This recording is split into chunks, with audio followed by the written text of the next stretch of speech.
Salut à tous, on se retrouve pour l'épisode 1589 du Zap Image. On commence aujourd'hui en ce 22 septembre avec quelques anniversaires et tout d'abord l'un, voire le meilleur numéro 9 de l'histoire du football, fête aujourd'hui son anniversaire. Il s'agit de Ronaldo R9. Joyeux anniversaire à la légende Luis Nazario de Lima, dit Ronaldo, qui fête aujourd'hui ses 45 ans. Il est considéré comme le meilleur numéro 9 de l'histoire du football, l'attaquant brésilien. Donc on peut voir son palmarès. Donc déjà tout d'abord son palmarès collectif et des sacrés trophées pour R9. Donc il a remporté 2 fois la Coupe du Monde, 2 fois la Super Coupe, 2 fois la Liga, une Coupe des vainqueurs de Coupe, une Europa League, une Coupe intercontinentale, une Super Coupe UEFA et une Copa América. Donc le gros trophée qui lui manque, c'est quand même la Ligue des Champions. Il n'a jamais remporté la Champions League. R9 et le sublime palmarès individuel de Ronaldo. Donc il a quand même remporté 3 fois le trophée The Best, 2 fois le Ballon d'Or. Il a aussi terminé 2 fois deuxième du Ballon d'Or. Il a été aussi footballeur et attaquant de l'année UEFA. Il a gagné un soulier d'or.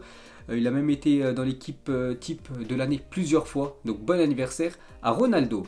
Ensuite, un autre Brésilien fête son anniversaire aujourd'hui. Cette fois-ci, c'est un défenseur, ancien joueur du Paris Saint-Germain, nouveau joueur de Chelsea. C'est Thiago Silva qui fête aujourd'hui ses 37 ans. Et on peut voir lui aussi son palmarès exceptionnel à une Copa América, une Ligue des Champions remportée il y a quelques semaines avec son équipe de Chelsea. Une Serie A, une Super Coupe d'Italie, 7 fois la Ligue 1, 5 fois la Coupe de France, 6 fois la Coupe de la Ligue, 7 fois le Trophée des Champions.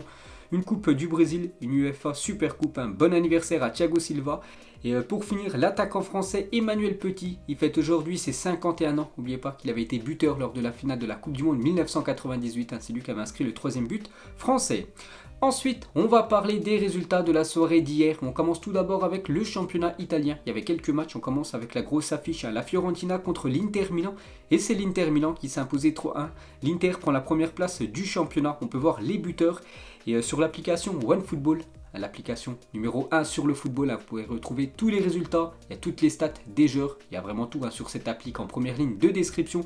Donc 2 buts en 3 minutes, l'Inter fait mal à la Fiorentina, c'est que la Fiorentina menait 1-0 et l'Inter Milan, les gars, en l'espace de 3 minutes, a inscrit 2 buts, a renversé complètement cette partie pour s'imposer et surtout pour prendre la première place de ce championnat italien. Et toujours avec l'équipe de l'Inter, donc n'a perdu qu'un seul de ses 15 derniers matchs à l'extérieur, toutes compétitions confondues, c'est plutôt pas mal quand même. C'était face à la Juventus le 15 mai dernier, donc 15 derniers matchs à l'extérieur, 8 victoires, 6 matchs nuls et seulement une défaite pour cette équipe de l'Inter. Ensuite, il y avait aussi l'Atalanta Bergame contre l'équipe de Sassuolo et victoire de l'Atalanta Bergame 2-1. Donc l'Atalanta 4e enchaîne une 2e victoire de suite. Donc parfait pour cette équipe de Bergame. Et il y avait aussi hier soir Bologne contre l'équipe du Renoir. Score final 2 partout entre ces deux formations. On peut voir le programme du jour dans le championnat italien. Donc à 18h30, Nitana contre Hellas Vérone et aussi Spezia contre la Juventus. On va voir si la Juventus va enfin gagner son premier match cette saison en Serie A. N'oubliez pas, 4 matchs de jour, aucune victoire pour les hommes de Max Allegri. Donc il y a aussi Cagliari, Empoli à 20h45 et ce soir l'AC Milan à 20h45 reçoit l'équipe de Venise. Ensuite, direction l'Espagne, il y avait quelques matchs hier en Liga. Retafe contre l'Atlético Madrid. Donc l'Atlético s'est fait très peur, mais l'Atlético a su gagner le match grâce à Luis Suarez, l'attaquant uruguayen. Donc l'Atlético arrache la victoire et se retrouve leader de la Liga en attendant le match du Real Madrid ce soir contre l'équipe de Majorque. Donc ça a été très compliqué pour l'Atlético qui était mené 1-0 jusqu'à la 77e minute. Puis après, Luis Suarez a égalisé et Luis Suarez à la 90e minute a permis à cette équipe colchoneros de prendre les 3 points. On peut voir qu'il fait la une du journal, par exemple Marca. Le tireur revient et la une du journal AS. Le tireur Suarez, bien sûr. N'oubliez pas que le FC Barcelone ne voulait plus de Luis Suarez. Il y a quelques mois, c'est pour ça qu'il avait été transféré du côté de l'Atlético. Et maintenant, on voit que du côté du FC Barcelone, il n'y a tout simplement aucun numéro 9. Enfin, il y a Luc de Jong, mais ce n'est pas le même niveau que Luis Suarez. Et toujours sur cette rencontre, on va parler de Retafe qui vient début de saison cauchemardesque. Donc 6 matchs, 6 défaites pour cette équipe du Retafe qui pensait tenir ses premiers points hier, mais non. Donc enfin, Retafe a marqué son premier but en 17 matchs de Liga contre l'Atlético Madrid, une première depuis novembre 2011. C'est la première fois qu'ils arrivent à marquer un but contre l'équipe de l'Atlético. Ensuite, il y avait aussi l'Athletic Bilbao contre Rayo Vallecano et c'est l'équipe de Falcao qui s'est imposé 2-1 du côté de Bilbao, un stade où c'est toujours très compliqué d'aller chercher des résultats. Donc félicitations à cette équipe du Rayo Vallecano et Falcao décisif. Donc le Colombien a déjà inscrit 2 buts en 2 matchs avec le club espagnol et surtout il a marqué le but victorieux, on peut voir à la 96e minute, donc dans les dernières secondes de jeu. Donc félicitations Radamel Falcao. Et il y avait aussi hier un Levante contre l'équipe du Celta Vigo et c'est le Celta Vigo qui s'est imposé 2-0 du côté de Levante. On peut voir le programme du jour en Espagne. Donc à 19h30 par exemple, le FC Séville reçoit l'équipe de Valence ce soir, 22h, le Real Madrid reçoit l'équipe de Majorque. Et toujours sur ce match Real Majorque, on peut voir les convoqués pour le match contre Majorque ce soir. Donc il appelait bien sûr tous ses cadres, Ancelotti, donc les Français, Karim Benzema ou même Eduardo Camavinga, bien sûr, sont dans le groupe madrilène pour ce match ce soir. Et on va parler de la doublette Benzema-Vinicius Junior, des très belles stats en ce début de saison. Donc les équipes les plus prolifiques de Liga cette saison, donc c'est le Real Madrid, 15 buts inscrits et deuxième, donc c'est même pas une équipe, c'est deux joueurs, Benzema et Vinicius Junior, 11 buts, devant l'équipe de Valence 10 buts, Barcelone 8 buts. Et toujours avec Benzema et Vinicius sont les meilleurs du championnat. Le Real Madrid n'avait plus eu deux joueurs en tête du classement des buteurs de la Liga à la 5e journée depuis la saison 85-86, lorsque Hugo Sanchez et Valdano occupaient la même position, pour vous dire qu'ils sont en grande forme, l'attaquant français et l'attaquant brésilien. Ensuite, on prend la direction cette fois-ci de l'Angleterre. Donc c'était pas du championnat hier, c'était de la Coupe de la Ligue anglaise. Et on commence tout d'abord avec Manchester City qui recevait l'équipe de Wycombe. Et grosse victoire de City, 6-1. On peut voir tous les buteurs. Donc à noter que Riyad Mahrez a inscrit un doublé.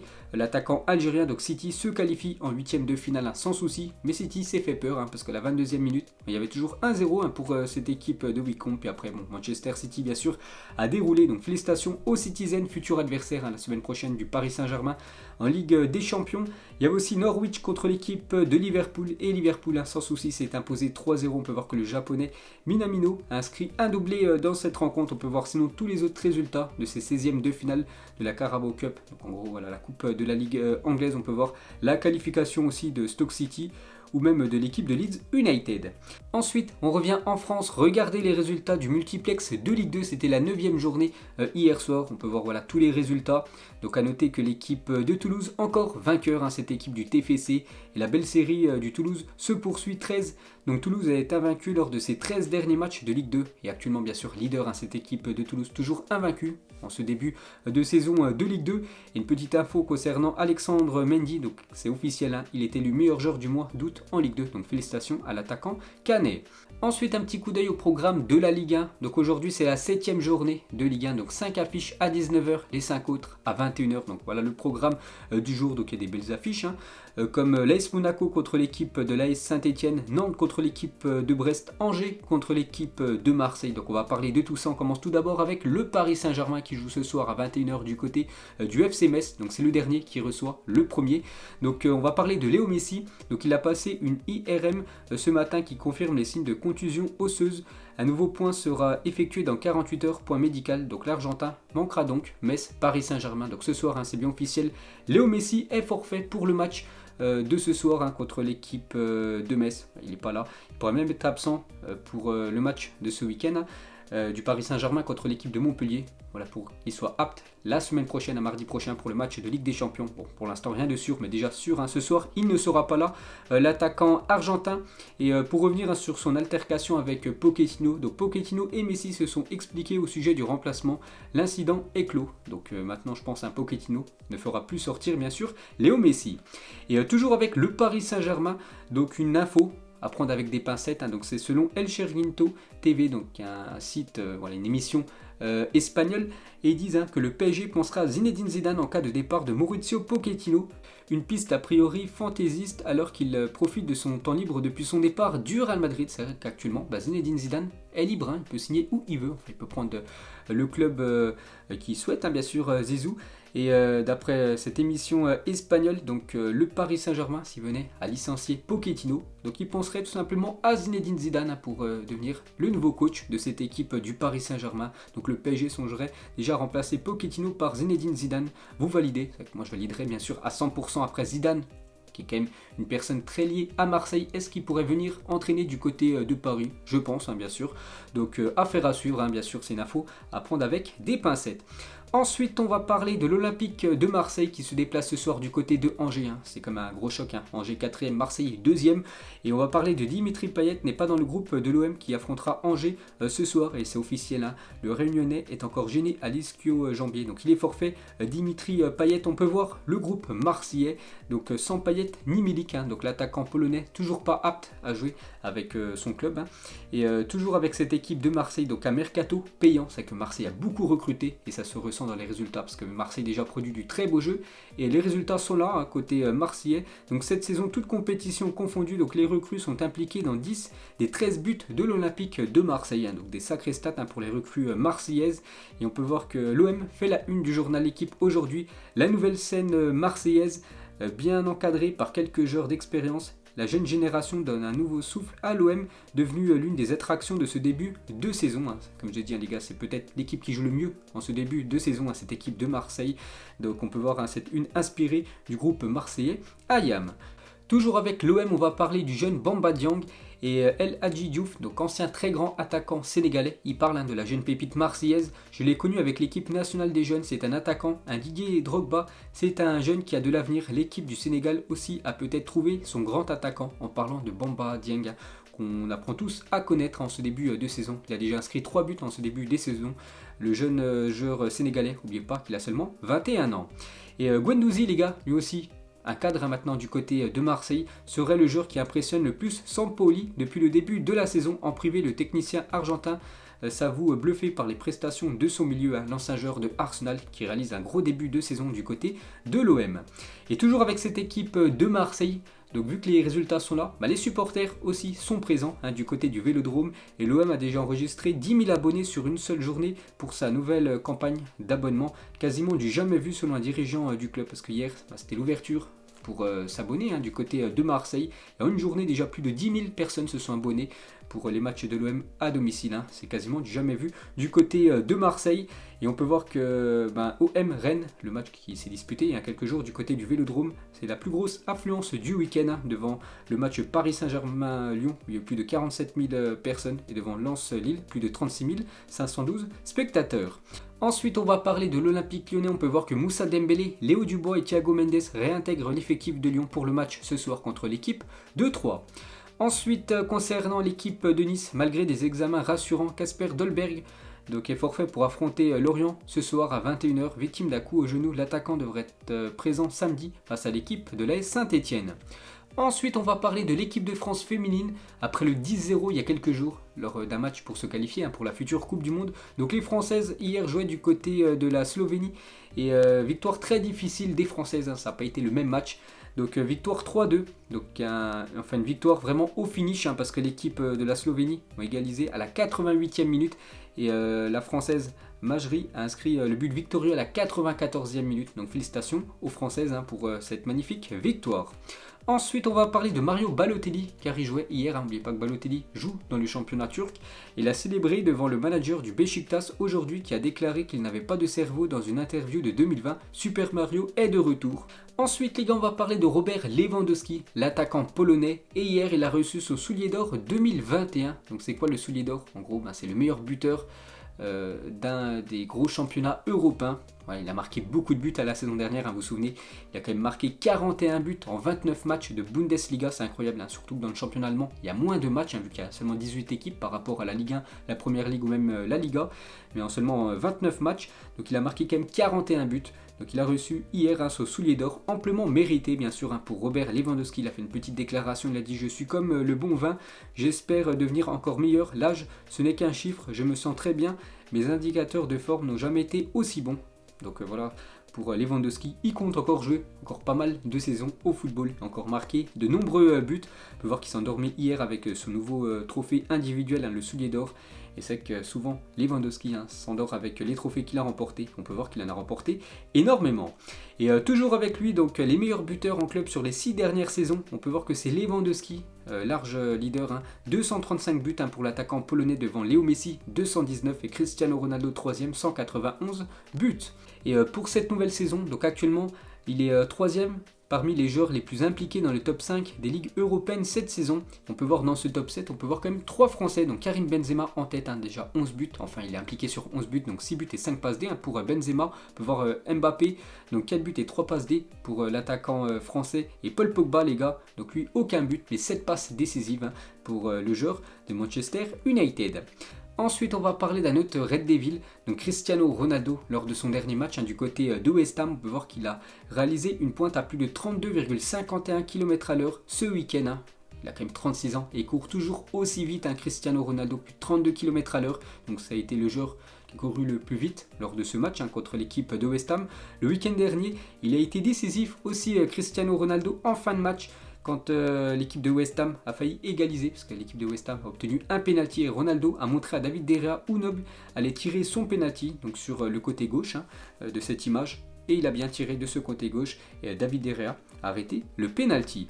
Ensuite, on va parler du joueur le plus rapide dans le prochain FIFA 22 qui sort dans quelques jours, et c'est un attaquant français, c'est Kylian Mbappé. Il a une note de 97 et on peut voir les 9 joueurs les plus rapides de ce jeu. Donc Kylian Mbappé, 97 de vitesse devant Adama Traoré, Alphonso Davids, 96 pour ces deux-là. On peut voir le reste du top 9. On peut voir aussi le défenseur parisien Achraf Hakimi avec une note de 95 en vitesse. Ensuite, on va parler de l'équipe anglaise de Chelsea qui a tenté de recruter Marquinhos cet été et était même prêt à débourser jusqu'à 100 millions d'euros pour s'offrir le défenseur du Paris Saint-Germain. Donc le PSG et le joueur ont décliné. Donc le Paris Saint-Germain, bien sûr, refus catégorique, n'oubliez pas, c'est le capitaine bien sûr de cette équipe de Paris, un joueur très important, et le joueur aussi a décliné. Il se sent très bien du côté de Paris, il veut rester et peut-être même terminer sa carrière du côté de la France. Marquinhos, donc très attaché à Paris, et dans le sens inverse, donc cette fois-ci le PSG voulait un joueur de Chelsea, donc refus aussi. Donc le PSG s'est renseigné cet été au sujet de N'Golo Kanté, refus catégorique de Chelsea qui entend prolonger bien sûr le joueur N'Golo Kanté. Ensuite, direction l'Espagne, regardez la une Journal Mundo Deportivo et ça parle en gros de Koeman qui va certainement remplacer Koeman sur le banc blaugrana, parce que Koeman, les gars, ça sent pas bon son aventure du côté de Barcelone. De Koeman match par match, et on peut voir les deux grands favoris pour succéder à Koeman. Donc tout d'abord Xavi et peut-être, d'après Mundo Deportivo, le coach de la Belgique, Martinez. Donc c'est les deux grands favoris. Et pour revenir sur Xavi, je pense quand même que ça pourrait être vraiment l'ancien joueur du Barça, futur entraîneur de cette équipe, donc Xavi. Donc Iniesta sur Xavi, il a dit Xavi prêt pour le Barça? Je crois que oui. Si vous me demandez si j'imagine Xavi sur le banc du Barça, tout le monde serait d'accord, d'autant plus qu'il s'est préparé, il a la confiance nécessaire pour relever ce défi. Donc pour Iniesta, il pense que c'est le bon moment pour Xavi de prendre cette équipe du FC Barcelone. N'oubliez pas que Xavi, depuis quand même quelques saisons, il est entraîneur du côté, je crois, c'est du Qatar. Et concernant Andrés Iniesta, qu'est-ce qu'il veut faire dans le futur? Donc ce que j'aimerais et ce que je pense faire, c'est obtenir ma qualification de coach. J'aimerais être lié au football parce que c'est ma vie, ça l'a été, et j'espère que ça continuera à l'être d'une autre manière. Donc lui aussi aimerait passer ses diplômes et devenir entraîneur dans le futur. Toujours avec le Barça, on va parler de Ronald Araujo, et le représentant du défenseur uruguayen envisagerait d'essayer de trouver un accord avec le Barça pour la fin de l'année 2021. Les deux parties veulent prolonger, le club catalan le considère comme le présent et l'avenir, bien sûr. Araujo qui s'est vraiment installé en tant que titulaire indiscutable de cette équipe blaugrana, et le Barça va absolument le prolonger. Donc le joueur lui aussi veut rester du côté de Barcelone. Et la même chose pour le jeune Pedri, donc tout est quasi bouclé pour la prolongation de Pedri au Barça. Les deux parties veulent conclure l'accord d'ici la deuxième semaine d'octobre. Donc lui aussi c'est imminent, sa prolongation du côté de ce club du FC Barcelone. Ensuite, on va parler de Lucas Hernandez, et depuis qu'il est arrivé au Barça en 2019, Lucas Hernandez n'a pas perdu un seul match de Bundesliga qu'il a débuté. Donc une sacrée stat bien sûr sur le défenseur français. On va parler d'un autre défenseur français, donc lui actuellement c'est pas super sa situation, c'est Joris Gnagnon, ancien défenseur par exemple de Rennes. Le FC Séville résilie son contrat tout simplement, en cause son manque de professionnalisme et son surpoids qu'il affiche depuis son arrivée en Espagne. Donc lui et le FC Séville, c'est fini. Ensuite, regardez les 11 probables pour la rencontre des légendes de l'OM selon le journal La Provence. N'oubliez pas que ce match de charité, c'est pour UNICEF, donc aura lieu le 13 octobre prochain. Donc quelle équipe allez-vous supporter? Donc tout d'abord l'équipe des 11 de légendes de l'OM. Donc par exemple Barthez, Boli, Bey, Teiteo, Pires, Nasri, Drogba, Ravanelli, Djibril Cissé et Jul. Jul normalement devrait commencer en tant que milieu de terrain. Le rappeur marseillais, incroyable, hein. Donc je pense qu'il va vraiment kiffer. Il joue avec des anciennes légendes de l'OM. Et cette fois-ci le 11 UNICEF, donc Trezeguet, Kluivert, Tony Parker, un basketteur, hein, normalement devrait commencer titulaire. Abidal, on peut voir aussi Matt Pokora, voilà, qui devrait commencer titulaire lors de cette rencontre. Ensuite, on prend la direction de l'Autriche et un joueur a complètement pété un câble, 48 matchs de suspension pour un joueur en Autriche. Ce joueur a pris un second carton jaune pour un coup de tête simulé sur un adversaire, puis il est reparti dans la direction d'un adversaire pour asséner un coup de tête qui a cassé le nez de sa victime. Donc il a pris 48 matchs de suspension, ce joueur. Ensuite, des nouvelles de Daniel Alves, le défenseur brésilien actuellement sans club, vu qu'il a résilié son contrat avec l'équipe de Sao Paulo. Donc il a mis sur son compte Twitter encore quelques-uns et je raccroche mes bottes par rapport au trophée. N'oubliez pas que c'est le joueur qui a remporté le plus de trophées dans sa carrière. Donc je les ai comptés juste avant. Il en a remporté 42 d'après ce qu'il a posté sur son compte Twitter. Donc il aimerait encore remporter quelques trophées. Puis après bien sûr mettre un terme à sa carrière de footballeur. Et pour finir ce Zap Image, mettez-moi en commentaire pour ceux qui veulent le nom du prochain joueur à remporter le Ballon d'Or, excepté Lewandowski, Messi ou encore Cristiano Ronaldo. Donc mettez en commentaire pour vous qui sera le prochain Ballon d'Or. Or bien sûr ces trois-là, donc moi je pense que ça sera quand même Erling Haaland, vu ce qu'il montre actuellement, il a seulement 21 ans, vu tous les buts qu'il marque, je pense que ce sera lui qui remportera le prochain Ballon d'Or. Voilà, bien sûr si on compte pas ces trois là. Donc voilà les gars, la fin de ce Zap Image 1589. Donc si ça vous a plu, un petit like et on se retrouve demain pour le prochain épisode. Ciao à tous.